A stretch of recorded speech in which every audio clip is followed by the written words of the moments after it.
जो सिविल शिक्षा परीक्षा होती है वो काफ़ी महत्वपूर्ण होता है। इसमें मैं दो चार बातें कहना चाहता हूँ कि सबसे पहले आप सब्जेक्ट में रुचि हो। सबसे पहले प्रारंभिक परीक्षा में ये ध्यान रखें कि जिसमें आपको सबसे अधिक रुचि हो पहले उसको पढ़ें और उसमें अपना देखें कि आपका कितना परफॉर्म होता है। जैसे जैसे जिसमें रुचि हो उसके हिसाब से पढ़ें और अपना टेस्ट करते रहें। स्वयं जो अपना टेस्ट करेंगे उससे बेहतर कोई परीक्षा आपका नहीं दे सकता है। अपना टेस्ट स्वयं करें। उसके बाद जब मेंस की तैयारी करते हैं तो आप पढ़ें जरूर, लेकिन लिखने की प्रैक्टिस हो। आप 3 घंटे के समय में आप कितना लिख पाते हैं। आप 3 घंटे बाहर से ताला लगवा दिए रूम में और 3 घंटा पक्का लिख कर देखिए कि आप कितना लिख पाती हैं और कितना नहीं लिख पाते हैं, और स्वयं उसको जांच कीजिए कि कहाँ कहाँ हम गलती किए हैं और उस गलती को हम कैसे सुधार करें, तभी आपका अपना मूल्यांकन हो पाएगा। और उसके बाद इंटरव्यू की बात है। इंटरव्यू बात की चीज़ है, लेकिन 2 परीक्षा सबसे महत्वपूर्ण है। तो प्रारंभिक परीक्षा को हम इस ढंग से तैयारी करें, इस बार हम चूके नहीं। दूसरी बात मैं अपना बता देता हूँ कि एक बार मैं 10 नंबर से लूज किया, एक बार 2 नंबर से लूज किया और तीसरी बार में मैं सफल हुआ हूँ। तो आपको जब 10 नंबर से लूज किए तो हम उसके बाद मूल्यांकन किए कहाँ कहाँ हमारी कमी रही। तो मैंने मूल्यांकन किया कि सबसे कमी रहा कि मेरा इंटरव्यू में सबसे कम नंबर है। तो मैंने इंटरव्यू के लिए क्या तैयारी की, इसके बारे में मैं संक्षेप में बताना चाहता हूँ।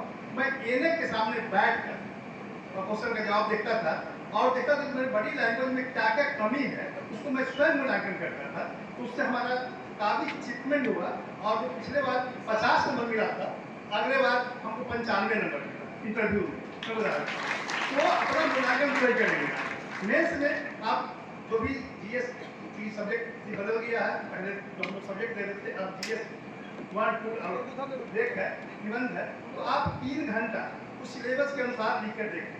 और एक चीज़ ध्यान रखें कि क्वेश्चन में छोटी छोटी बातों को भी करें और नया चीज़ जो ऐड हुआ जो पेपर में पढ़ते हैं कोई चीज़ का, उस चीज़ को भी ऐड करें, जिससे जो आपको जो कॉपी जांचने वाले हैं उनको लगे कि कुछ आप अन्य स्टूडेंट से कुछ नया चीज़ दे रहे हैं। आप कभी ना सोचें कि जो एग्जामिनर है वे आपके कॉपी को नहीं पढ़ते हैं लाइन बाय लाइन, आपको हर लाइन बाय लाइन लिखना। दूसरी बात है कि आप जब परीक्षा देते हैं तो बीपीएससी का या यूपीएससी का क्वेश्चन को ध्यान से पढ़ें। कभी कभी होता क्या है, दिखता है कि पटना कलम, सिर्फ पटना कलम का वर्णन करें, उसे और पूछता है कि पटना कलम का आलोचनात्मक समीक्षा करें, आलोचनात्मक, उसमें कमी क्या क्या था।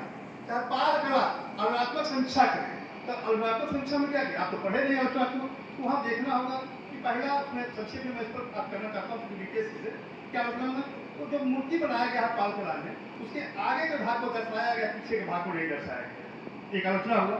दूसरी बात, उसमें जो मूर्तियां मिली हैं अधिकांशतः बौद्ध धर्म या हिंदू धर्म से संबंधित हैं, उसके अलावा अन्य धर्म की मूर्तियां नहीं मिली। दूसरा आलोचना।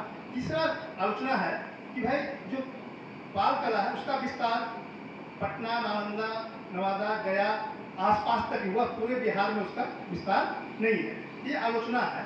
उस चीज को भी ध्यान दें कि टेल क्वेश्चन को क्या कह रहा है, विवेचना कह रहा है, समीक्षा कह रहा है या आलोचना कह रहा है, इन बातों को भी ध्यान रख के मेंस में आपको लिखना है, तब आपका क्वेश्चन पूर्ण होगा, आंसर पूर्ण होगा। यदि आप सिर्फ पटना कलम पढ़ के गए, पटना कलम को पूरा हम लिख दिए, तो उससे नहीं होगा। आपको उस क्वेश्चन में क्या पूछ रहा है। जैसे एक बार की बात है, पूछता है कि बिहार की राजनीति में जाति की भूमिका पूछता है।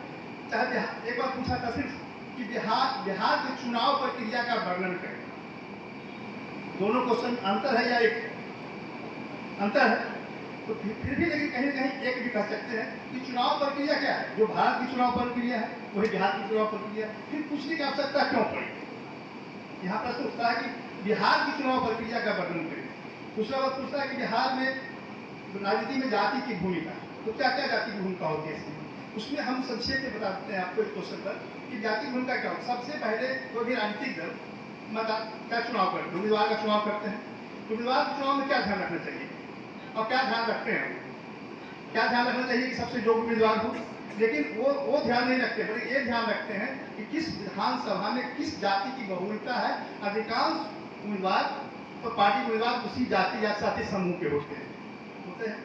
दूसरी बात, जब उम्मीदवार का चयन हो जाता है तो प्रचार में क्या ध्यान रखा जाता है। प्रचार में देखिएगा ध्यान से कि कोई भी राजनीतिक दल जब जाते हैं तो उसी जाति समूह के लोग जाते हैं, उसी गांव में जाते हैं जिस जाति की बहुलता होती है। दूसरी बात, प्रचार के बाद जब सरकार का गठन होता है, चुनाव हो जाती है, तो उसमें मंत्रिमंडल का होता है या मुख्यमंत्री का चुनाव होता है, उसमें भी जाति की अहम भूमिका होती है। लेकिन जब वो जीत जाते हैं तो अपने जाति के लिए, अपने सामाजिक समूह के लिए काम करके एक खास सामाजिक समूह का विकास हो जाता है। लेकिन वहाँ पर फिर वो अपने सामाजिक समूह के लिए काम नहीं करते हैं, बल्कि अपने घर परिवार के लिए काम करते हैं। यहाँ जाति की नकारात्मक भूमिका है। मेरा संकेत था, आपको आवाज नहीं जाएगा, इसलिए सॉरी, ये आवाज जा रहा है। इस प्रकार आप इस चीज़ों को मतलब माइक्रो लेवल पर समझिए कि बात कैसे है, क्या चीज़ कह रहा है, क्या चीज़ क्वेश्चन कर रहा है, हमारे समाज में क्या हो रहा है। हम बिहार के बारे में अपने खुद ज़्यादा बढ़िया से देख रहे हैं।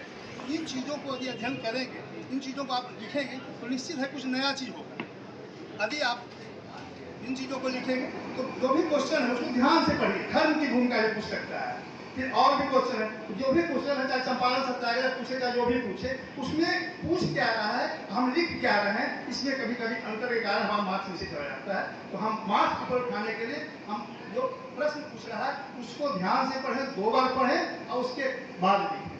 ठीक है, अभी हम इतना ही, क्योंकि हमें कार्यक्रम में जाना है, हम प्रधान की मान आई हुई हैं तो हम जा रहे हैं। लेकिन कभी उसे जरूरत हो तो कभी हमसे मिल सकते हैं, हम एक कर देंगे। संडे वगैरह का समय दीजिएगा तो हम 1 घंटा बता देंगे क्या करना है। कुछ क्वेश्चन आएंगे, उसको किस ढंग से लिखना है। एक हमारा 10, 12, 14 साल हो गया, लेकिन फिर भी एक फ्रेम आपको देंगे, उस अनुसार आपको पुट करना होगा। ठीक, बहुत बहुत धन्यवाद।